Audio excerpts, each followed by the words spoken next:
చేయండి. నీ ప్రేమలో అభివృద్ధి పొందే బిడ్డలుగా ఉంటుందిగా మీరు సహాయం చేయండి. పరిశుద్ధాత్మ దేవుడా, నీ బిడ్డలు ప్రభా ఎవరైతే ఏదైతే కోల్పోయారో తిరిగి పొందుకోవడానికి సహాయం చేయండి. అప్పుల బాధతో ఉంటే అప్పులన్నీ తీరిపోవడానికి సహాయం చేయండి. కృంగిపోయిన స్థితిలో ఉంటే ప్రభా తండ్రి నీ బిడ్డలందరూ కూడా లేవనెత్తబడుతుండగా సహాయం చేయండి. ప్రభా తండ్రి ప్రభు కార్య అభివృద్ధి కొరకు నీ పని కొరకు ప్రయాసపడే వారు ఎవరైతే ఉంటున్నారో వారిని బాగా దీవించండి ప్రభా, ఆశీర్వదించండి ప్రభా.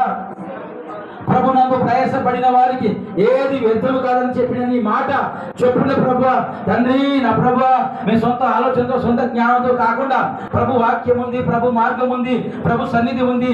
ప్రభు వాక్యం బోధించిన ప్రకారంగా పేదలు చెప్తున్నారు ప్రభు నీ మాట చెప్పున మాత్రమే నేను వలయేస్తాను. ఇంతవరకు నా జ్ఞానాన్ని ఉపయోగించుకున్నాను, నా టాలెంట్ను ఉపయోగించుకున్నాను, ఏమి ప్రయోజనం లేదు, అంత వ్యర్థమైపోయింది, ఏమి సంపాదించుకోలేదు. ఇగో ఇప్పుడే నీ మాట చొప్పున నేను వలయేస్తున్నానని చెప్పి ప్రభు మీద భారము కలిగి వలయేసినాడు. విస్తారమైన చేపలు పడ్డాయి నాయన. ఇగో ఇంకా నీ మీద భారం వేయకుండా మా భారం మేము భరిస్తున్న వారుగా ఉన్నామేమో. ఇంకా తండ్రి నీ అంత విశ్వాసం ఉంచకుండా లోకం మీద విశ్వాసం ఉంచుతున్నామేమో ప్రభువా. మనుషుల మీద విశ్వాసం పెట్టి జీవిస్తున్నామేమో తండ్రి.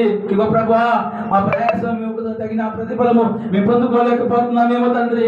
ఈ రోజు నువ్వు మాతో మాట్లాడే ప్రకారంగా ప్రభువా నీ అందు మేము ప్రయాసపడిన బిడ్డలమైతే ఏది వ్యర్థం కాదు నాయనా. ప్రభా నీ స్తోత్రం నాయన. ఎంతో మంది భక్తులు బైబిల్ గ్రంథంలో ప్రయాసపడ్డారు, తగిన ప్రతిఫలం పొందుకున్నారు నాయన. దేవా ఇగో ప్రభా ఇంకో నా ప్రభా భూమి మీద భక్తులే శ్రేష్ఠులు, వారు నాకు ఇష్టం అని చెప్పావు తండ్రి. నాయన ప్రభా మేము ఏదైతే ఇష్టపూర్వకంగా చేస్తామో దానికి తగిన ప్రతిఫలము మీరు అనుగ్రహిస్తారని చెప్పావు తండ్రి. నీ బిడ్డల ప్రభా విశ్వాసపూర్వకంగా అయ్యా వారి కష్టార్జితంలో నుంచి ఇచ్చిన విత్తమైనటువంటి కానుకలని